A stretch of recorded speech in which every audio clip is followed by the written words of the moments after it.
So I took a brand new Etsy shop to 100 sales in less than 2 months with zero previous experience. And in this video, I'm going to show you how you can do the same. So why should you listen to me? Well, as you can see here, in my first year on Etsy doing print on demand with zero previous experience, I was actually able to generate 227,000 in revenue, which was very good for me. This is not profit, of course, that's revenue, but I'm still doing this full time to this day.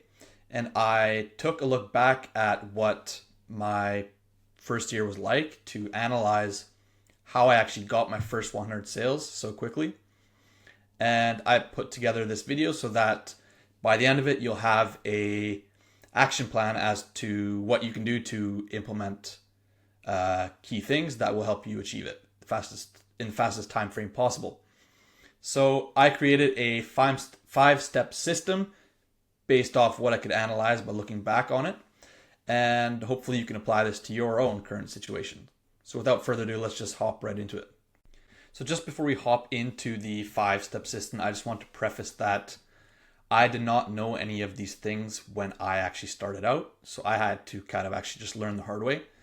But this hopefully will help you guys achieve similar results, if not better, in a faster time period. So that's the whole goal with this thing. So let's hop right into it. So first up in the five-step system is your product choice. And what I mean by that is to choose products that are highly scalable and can be designed for multiple niches. So what I mean by scalable is a product that is versatile, that many different client categories would like to purchase. So, and also what I mean by this is different niches. So not just one select clientele in terms of maybe fifth grade teachers, just to be in general, but maybe it's a product that you can have a bunch of different designs on that you could sell to different niches. And also what I went for was more unique products that not everybody sells, but still have proof of concept. So just a quick backstory of what I did is I actually started out selling t-shirts, and I didn't really see any results, not many views, nothing like that, no sales. I didn't make any sales in the beginning. And I actually just decided to okay, maybe I should just think a little bit outside the box. And I went ahead and tried to sell candles, which it's a product that a lot of people sell on Etsy, but not nearly to the same capacity as t-shirts. So I went on to Printify, and you can do the same. I just want to show this quickly. If we head over to Printify's catalog is insanely massive.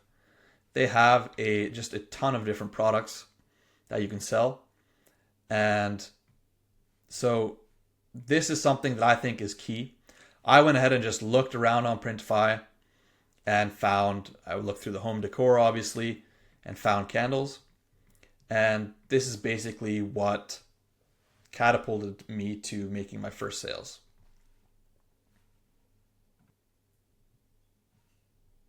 So product choice here is definitely key.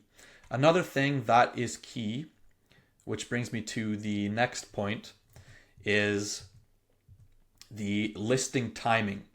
So what I mean by this is when you actually list your design, because different designs will appeal to potentially different times of the year. So ideally, we want to list designs for specific events. We want to list them before the event actually happens, so that they have time to rank in the algorithm and actually gain some traction. So events like, for example, Christmas, Mother's Day, Valentine's Day, and these types of things. And on Etsy, the more sales velocity you have to a specific listing, the more they push it. So ideally, we want to be about 6 to 10 weeks out from the event. And that's when we're going to want to post our designs.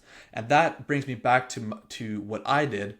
I actually started in late December of 2023, like right at Christmas time. And I started listing, after I didn't see my t-shirt sales, I started listing for Valentine's candles. And that is actually where I first saw my first sales come in. So, and even though I was maybe a little bit late to the party, I still was able to make some sales, and that's because of the listing timing. So that's kind of what I want to point out here. So next up we have mockups. This is obviously a key point. So with mockups, you definitely want aesthetic mockups that match a theme. So match your shop theme. So what I mean by that is your banner, your logo, and your shop vibe, so that things kind of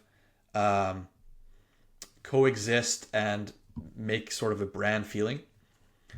Another thing is you want to use all 10 pictures and a video ideally, so that so use all those slots.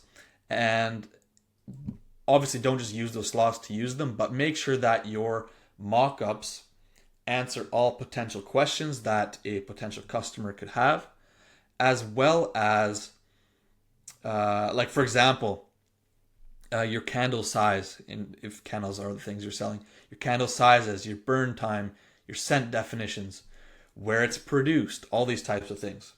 Another thing is that you should ideally include in your mockups is your potentially social proof, if you have any. So any reviews or anything like that you can make a custom slide for your mockups to show that. If you don't have any to start out with, that's totally fine. But you should have some sort of quality guarantee or refund policy that's also visible in your mockups. So what this does is, since you're a new shop and you're looking to get your first sales, obviously this establishes some trust to your potential buyer, so, and removes some friction. So that's why you want to do this.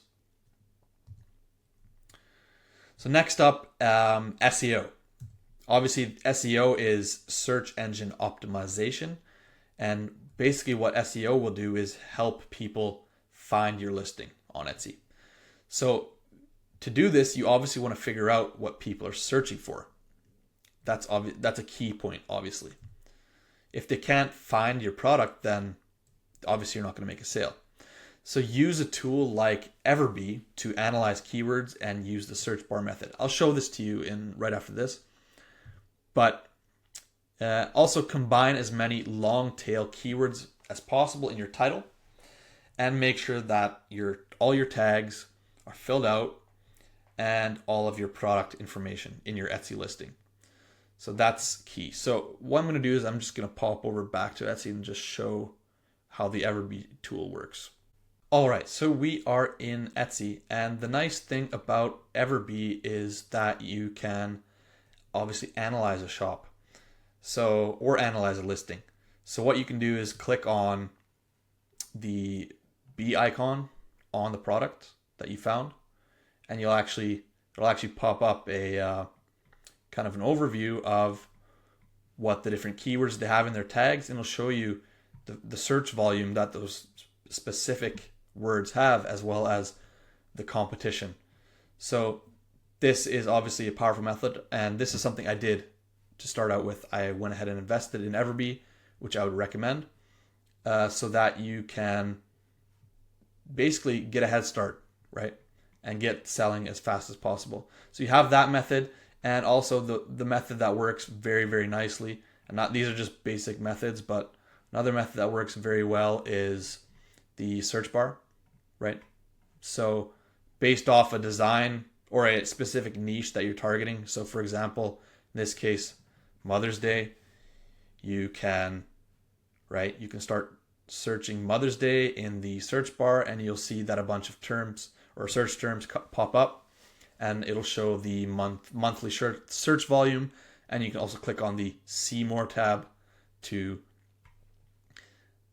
analyze a bit deeper and see related keywords. And so this is a great way, so when you're making your titles and your tags, that you can combine these keywords into your title so that it makes sense for your potential buyer, but also combines all these long-term search terms so that you get ranked and you get seen. So heading back here, SEO, and the last point I have is to keep posting, obviously, right? We want to keep posting. Make sure your stats bar is toggled on so you can monitor visits, purchases, and so on. And I'll show you how to do this in a sec. Keep posting quality listings. We don't just want to throw up designs for the sake of throwing up designs. We want quality listings, but we also don't want to get analysis paralysis. We want to, especially if you're new, you want to figure out what designs sell, right? You're not going to be an expert in the beginning. It's going to take time, and you want to keep perfecting those designs. And the only way to do that is repetition, right? So, and also do more of what is working. So if you are seeing sales in a specific design style or a specific niche, then double down, start making more of that type of thing or that type of style, and that'll ultimately result in more sales. With that being said, I'll show you the stats bar toggle I was talking about. So if we head over there, this is just my dummy shop or my demo shop. But as you can see in the listings bar here on the left-hand side, you have a stats toggle here, which, as you can see, when you toggle it on, then you can see some stats here. And this is what I mean by analyzing your listings so that you can do more of what works, right? So as you can see here, last 30 days, 1 visit, 1 favorite, all time 0 sales, 0 revenue, 0 renewals. This is just a great thing so that you can see key data points at a glance. So with that being said, if you want to know how I was able to do 30K in month 5, I'll have a free training linked down below in the description, so go ahead and check that out. And with that being said, I will see you guys in the next video.